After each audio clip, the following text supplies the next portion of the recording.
Tadinya laporan secara fisik hard copy, sekarang semuanya sudah computerized, digitalisasi, mengandalkan internet. Ya, pertemuan-pertemuan menjadi Zoom dan sebagainya. Tentunya perubahan-perubahan seperti itu harus kita sikapi, ya kan?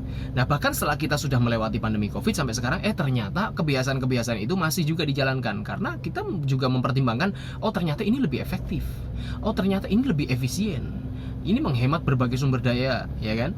Nah, tapi juga ada kekurangannya juga nih kalau misalkan kita terus seperti itu. Misalkan Zoom kita tahu kan yang namanya Zoom nggak tatap muka, artinya kontak sosial juga berkurang. Ini juga fokusnya juga berkurang. Anda ngerasa nggak nih kalau Zoom tuh kadang kita terputus, kita terdistorsi informasinya, kita terdistraksi konektivitasnya, ya kan? Gara-gara apa? Kita lagi Zoom, sambil mengerjakan yang lain, ada panggilan, ada pesan, diajak ngobrol sama teman dan sebagainya. Akhirnya berapa persen aja informasi yang masuk ke kita?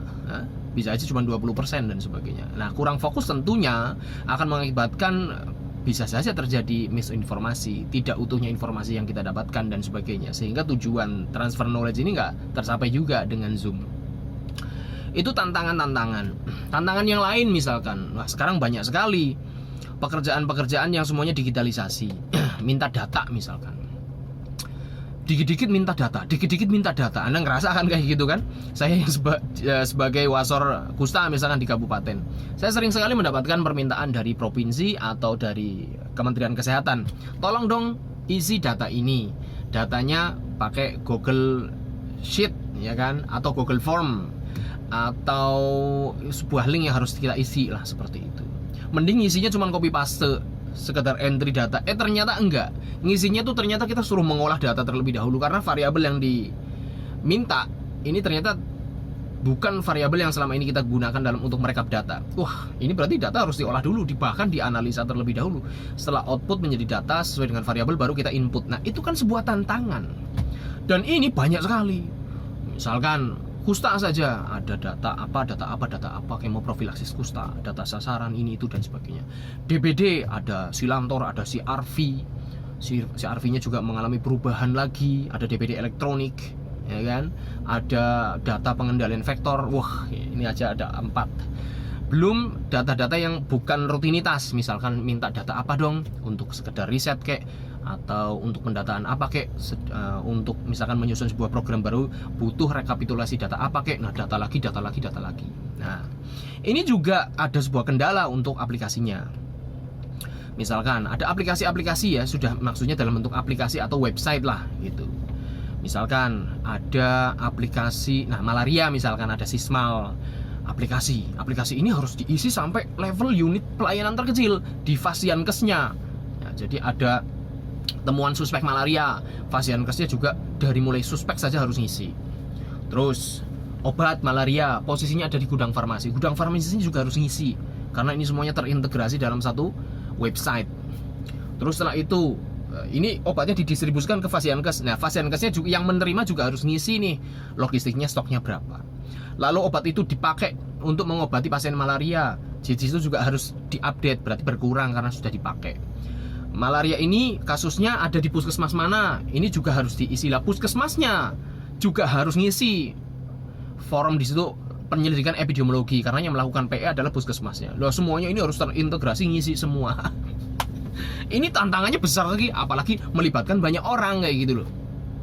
Kalau melibatkan banyak orang, sebuah sistem kalau melibatkan banyak orang, maka siap-siaplah human errornya juga tinggi, ya kan? Ya kan? Karena segala sesuatu yang melibatkan banyak manusia, maka risikonya adalah human errornya juga tinggi, butuh supervisornya juga banyak, kan seperti itu. Nah, ini coba tantangan, mampu nggak nih kayak misalkan sebuah sistem Sismal seperti itu, kita distribusikan softwarenya, ilmunya sudah, tapi jalan apa enggak? Coba dibandingkan kalau misalkan nggak usah ngisi semua Fasiankes deh, yang ngisi orang dinas kesehatan kabupaten saja, bisa saja itu terjadi malah lebih baik gitu loh, daripada melibatkan banyak orang dan masing-masing orang ini juga kepalanya sudah ruwet dengan programnya masing-masing, ya kan, ngisi data ini ABC dan sebagainya. Akhirnya melibatkan banyak orang, human errornya tinggi, kita saling menunggu nih, kayak tadi dalam sebuah rantai logistik nih, dari instalasi farmasi sudah nginput begini, tapi ternyata di lapangan dari instalasi farmasi Fasiankesnya belum ngisi, sehingga datanya nggak update. Maka akan terjadi, loh katanya ngobati pasien, kok nggak pakai obat, padahal pakai obat, tapi gara-gara salah satu dari rantai pengisian data ini nggak jalan, ya wes akhirnya nggak sinkron seperti itu. Nah, ini tantangan besar, Mas. Lagi misalkan surat menyurat lah, yang simpel aja lah, Sri Kandi. Surat menyurat, oke, dengan adanya Sri Kandi tentunya itu akan lebih cepat. Asmanan yang tadinya paraf, misalkan atasan, subkor, terus kabit, terus pasekdin, terus kadinas, kepala dinas. Ya, ini kalau misalkan hard copy butuh waktu berhari-hari, apalagi sampai mendistribusikan barang fisiknya, hard copy-nya, ya, diantar ke kecamatan. Kecamatan lebih sulit lagi kan, puskesmas saja ditaruh di kotak pos puskesmas yang ada di dinas kesehatan aja misalkan seperti itu kan, tidak pasti sehari itu orang puskesmas besok datang ke dinas untuk keperluannya, ya kan, bisa aja beberapa hari ada orang ke dinas misalkan dititipi untuk ngambil surat-surat yang ada di puskesmas tersebut, yang ada di kotak pos di dinas kesehatan. Nah, itu tentunya membutuhkan waktu yang luar biasa. Adanya Sri Kandi sebenarnya menghemat, melipat itu semuanya menjadi sesuatu yang sangat simpel, jadi lebih efisien, tujuannya seperti itu. Tapi itu juga ada kendala di softwarenya itu sendiri juga ada, ya kan. Sri Kandinya berat diakses kayak karena lagi maintaining kayak dan sebagainya. Sudah clear websitenya saja, sudah bikin surat lewat Sri Kandi, sudah didistribusikan, ternyata person yang kita tuju surat itu nggak update, nggak melihat, nggak tahu ada notifikasi di HP-nya, atau bahkan di HP-nya ternyata nggak ada aplikasi Sri Kandinya atau e-office. Lah gimana dia bisa tahu ada surat masuk gitu kan?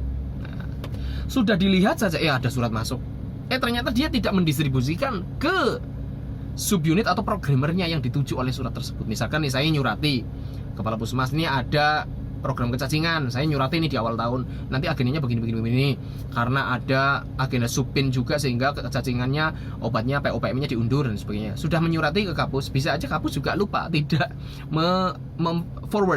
melanjutkan surat tersebut ke programmer kecacingannya, ya kan? Nah, ini banyak kendalanya seperti itu. Ya tentunya perubahan ini kalau memang tujuannya baik, efektif dan efisien seperti itu, sebenarnya kita lah yang harus beradaptasi, ya kan? Bukan berarti kita, wah ini sulit nih, kayaknya kita harus mundur lagi ke hard copy, ya enggak juga gitu loh. Nah, ini adaptasinya ini juga sebuah PR. Kayak tadi kendalanya, karena ada aplikasi yang harus diinstal di HP, sedangkan HP-nya saja masing-masing orang sudah penuh, memorinya udah full. Kalau misalkan menginstal aplikasi lagi, wah jadi lemot sekali. Wah, itu apa mau beli HP baru, duitnya sopo, ya kan? Seperti itu. Terus update atau tidaknya, care atau tidaknya melihat seperti itu. Yang biasa melihat kertas fisik hard copy, terus melihatnya PDF mungkin jadi kurang nyaman atau fokusnya juga berkurang dan sebagainya. Beda-beda orang juga, masing-masing individunya. Apalagi ini yang angkatan-angkatan jadul yang nggak biasa digitalisasi, komputerisasi, melihat seperti itu, apalagi data-data numerik. Ya tentunya untuk bisa menjalankan sistem ini membutuhkan literasi digital, kecerdasan numerik dan sebagainya. Itu harus terbiasa. Lah, karena banyaknya tugas yang seperti ini juga, ngisi link ini banyak juga yang kemarin linknya mana ya, yang harus diisi mana ya, wah lupa menyimpan, ya kan? Kalau saya biasa nyimpen link-link penting itu di grup WhatsApp bikinan saya sendiri. Jadi di HP saya ini yang buat syuting ini, grup itu banyak sekali untuk catatan-catatan penting. Saya biasa misalkan untuk bikin grup urusan tertentu, misalkan urusan link penting DBD, misalkan saya bikin grup, saya ngundang siapa dulu, tak tarik ke dalam grup sehingga grup di situ isinya 2 orang, saya dengan dia. Lalu setelah tercipta grup, saya keluarkan lagi dari grup. Jadi akhirnya dalam grup itu isinya cuma saya doang lah. Itu lalu saya rename kan, grup apa.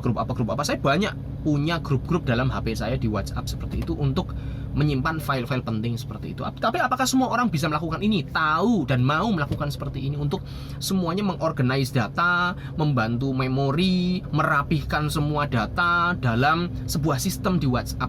Tidak semua orang melakukan itu, makanya kelabakan. Kemarin udah diisi belum linknya mana ya? Wah, nyari di grup di scroll ke atas nggak nemu juga dan sebagainya. Ini kendala-kendala seperti ini yang butuh penyikapan. Mau nggak mau ini kan berarti paparan screen kita kepada HP atau laptop atau PC kan juga lebih sering. Itu juga akan menimbulkan keletihan mata, kebosanan bekerja, capek, burnout dan sebagainya. Saya biasanya jam 10 aja udah agak burnout. Makanya saya siasati nih, saya kerjanya biasanya sistemnya 25-5. 25 menit bekerja, 5 menit saya refreshing dulu sebentar. Entah jalan ke kamar mandi, kayak entah jalan nggak karuan keluar dinas lalu masuk lagi tanpa tujuan, itu juga sering saya lakukan. Demi menjaga biar ini nggak burnout, nggak panas ngebul lah istilahnya seperti itu, karena kita berkutat dengan data analisis seperti itu. Ini mas, hati-hati mas, kalau nggak kuat ya juga sampean bisa stres. Manajemen stres kerja, manajemen waktu bekerja, bagaimana menyiasati time management seperti itu. Beban kerja juga dialokasikan, memanfaatkan waktu tertentu, jam biologis di mana Anda bisa konsentrasi full di situ mengerjakan beban kerja yang berat-berat. Kalau misalkan sudah mau menjelang pulang, Anda juga sudah turun konsentrasinya, mungkin Anda bisa mengerjakan hal-hal yang mekanik saja, tidak kerja analitik dan sebagainya. Itu semuanya butuh pengaturan manajemen individu dalam bekerja seperti itu guys. Oke, bagaimanapun tantangan-tantangan seperti ini harus taklukkan ya. Jadi kita harus tetap memperbaiki sistem biar kerja lebih cepat, lebih mudah, lebih murah, lebih berkualitas seperti itu. Terima kasih. Assalamualaikum warahmatullahi wabarakatuh.